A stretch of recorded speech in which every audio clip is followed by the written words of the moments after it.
ناظرین کرام، انصاف نیوز آن لائن کی طرف سے عید کی ڈھیر ساری مبارکباد قبول کریں۔ تاہم اس عید الفطر کے موقع پہ ہمیں سوچنا چاہیے کہ ایک طرف ہم عید الفطر کا تہوار منا رہے ہیں، ہمارے دسترخوان پر انواع و اقسام کے کھانے ہیں، ہمارے بچے گھروں میں خوشیوں کے شادیانے بج رہے ہیں اور ہر طرف خوشیوں کا ماحول ہے، لیکن دوسری طرف غزہ، لبنان، فلسطین، ایران ہے جہاں غم اور ہزاروں نہیں لاکھوں بچے بھوک و پیاس میں تڑپ رہے ہیں۔ ایک طرف امریکہ اور اسرائیل کی شیطانی جوڑی ہے جو مسلم امہ کو ختم کرنے کی کوشش کر رہی ہے، پوری قوت کے ساتھ اس ایران پر حملہ آور ہے کہ ایک اور مسلم ملک تباہ و برباد ہونے کو ہے۔ تو دوسری طرف غزہ ہے جہاں لاکھوں بچے بلک رہے ہیں بھوک سے، ان کی عید اور عام دن میں کوئی فرق نہیں ہے۔ انسانیت دم توڑ چکی ہے اور قانون نام کی کوئی چیز نہیں ہے۔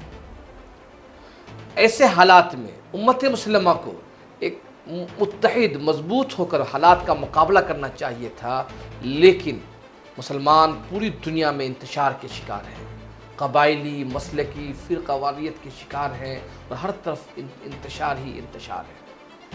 قوموں کی زندگی میں حالات و مشکلات و مصائب کوئی نئی چیز نہیں ہے۔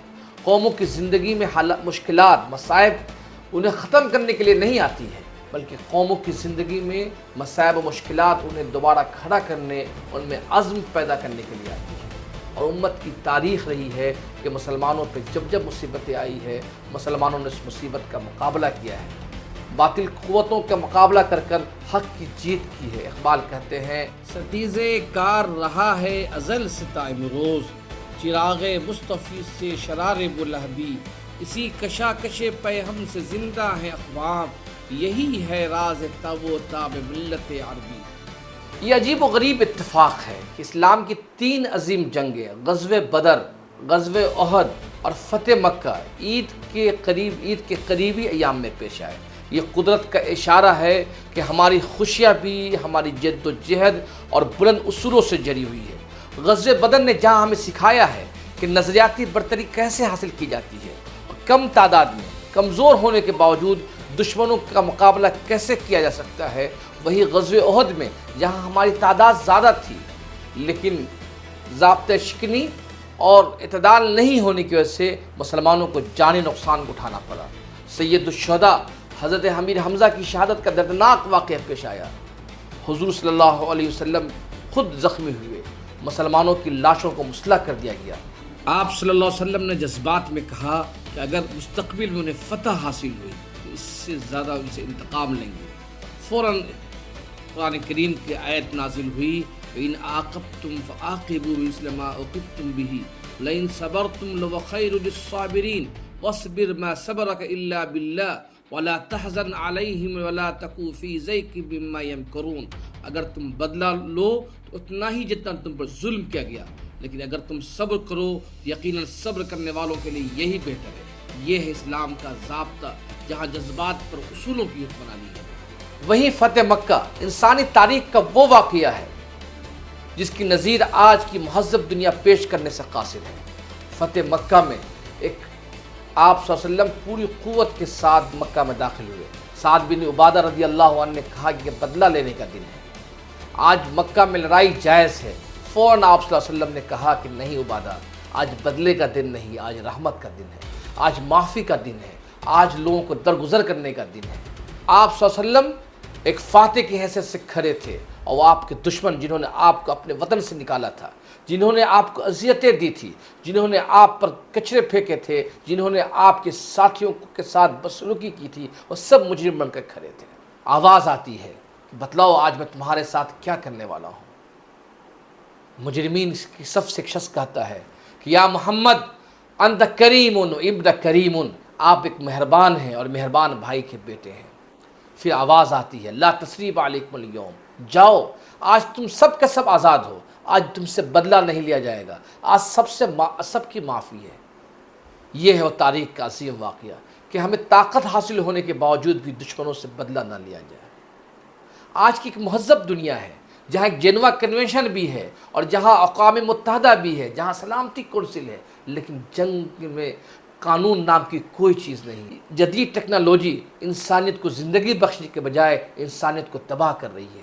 ایک طرف غزوہ بدر، غزوہ احد، فتح مکہ میں صاف ہدایتیں تھیں کہ بچوں پر حملہ نہ کیا جائے، خواتین پر حملے نہ کیے جائے، درخت نہ کاٹے جائیں، سایہ دار درخت کو چھوڑ دیا جائے، گھروں پہ آگ نہ لگائی جائے، خواتین پہ حملے نہ کیے جائیں، اور وہ شخص جو میدان چھوڑ کر بھاگ رہا ہے انہیں معاف کر دیا جائے، قیدیوں کے ساتھ حسن سلوک کیا جائے۔ دوسری طرف آج کی مہذب دنیا ہے، اس مہذب دنیا سے نہ اسکول محفوظ ہے، نہ ہسپتال محفوظ ہے۔ گزشتہ 50 سالوں میں 2 عالمی جنگیں ہوئی، ان 2 عالمی جنگوں میں 2 کروڑ انسانوں کو ختم کر دیا گیا۔ گزشتہ 12 سالوں میں امریکہ نے 1 درجن جنگیں لڑی ہیں جس میں 1 لاکھ سے زائد بچوں کو قتل کر دیا گیا۔ اسرائیل نے غزہ میں صرف 60,000 بچوں کا قتل کیا ہے، اسپتالیں ختم کر دی گئی ہیں، گھروں پہ حملے کیے گئے، آج کھلے آسمان کی طرف ہے۔ تو سوال یہ ہے کہ آج کی دنیا مہذب ہے، یہ کل کی دنیا مہذب تھی؟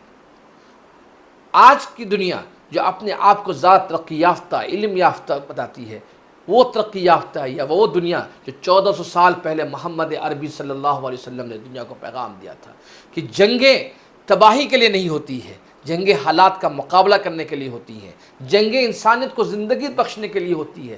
یہی وجہ ہے کہ غزوہ بدر میں 313 تھے، فتح حاصل ہوئی، اس فتح حاصل ہونے کے باوجود بھی 1 درجن سے زیادہ لوگ قید بن کر آئے، لیکن قیدیوں کی زندگی پامال نہیں کی گئی۔ کہا کہ اگر تمہارے پاس علم ہے تو تم ہمارے بچوں کو پڑھاؤ، تم آزاد ہو۔ خود مدینے میں بھوک مری تھی، لیکن قیدیوں کے ساتھ قیدیوں کو بہتر کھانا کھلایا گیا۔ آج کی مہذب دنیا دیکھیے گوانتانامو جیل میں کیا ہے، قیدیوں کے ساتھ وہ بدترین بدسلوکی کی گئی ہے جس سے انسانیت بھی شرمندہ ہے۔ آج کی اس ترقی یافتہ دنیا میں بلکتی سسکتی انسانیت کے لیے کوئی اگر مشعل راہ ہے وہ سیرت نبی صلی اللہ علیہ وسلم ہے۔ 14 سال پہلے محمد رسول اللہ صلی اللہ علیہ وسلم نے انسانیت کو جو درس دیا، جو سبق پڑھایا، اسی سبق کے ذریعے آج کی دنیا میں امن قائم کیا جا سکتا ہے۔ لیکن سوال یہ ہے کہ جب خود ہم بٹے ہوئے ہیں، خود ہماری معاشرتی زندگی، سماجی زندگی میں سیرت کی کوئی روشنی نہیں ہے، تو ہم دنیا کو کیا پیغام دے سکتے ہیں؟ خود قرآن میں کہا گیا کہ وما کسبت بأیدی، تم کو جو بھی مصیبتیں آتی ہیں وہ کسبت ایدی الناس، تمہارے اپنے ہاتھ کیا کیا ہوا ہے۔ ہمیں اس عید کے موقع پہ اپنا محاسبہ کرنا ہوگا کہ آج ہم جن حالات سے، جن مشکلات سے، جن مصائب سے دوچار ہیں، چاہے وہ اقوام عالم میں ہوں، چاہے بھارت میں ہوں، کیا یہ ہماری بدعمالیوں کا نتیجہ تو نہیں ہے؟ آج ہمارا دشمن متحد ہے اور ہم منتشر ہیں، ان حالات میں ہم کیسے فتح حاصل کر سکتے ہیں؟ اور دوسری طرف ہمیں اس عید الفطر کے موقع پر ہماری خوشی اسی وقت ہو سکتی ہے جب ہم غزہ، ایران اور دنیا کی تمام تر مظلوم قوموں کی آواز بنیں، یا ان کو اپنی خوشیوں میں شامل کریں۔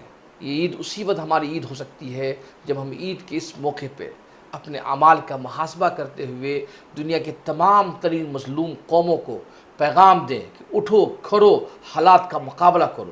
وہی دنیا کو بتائیں کہ دنیا کی زندگی اور دنیا کی بقا ایٹم بم اور تباہ کن ہتھیاروں میں نہیں ہے۔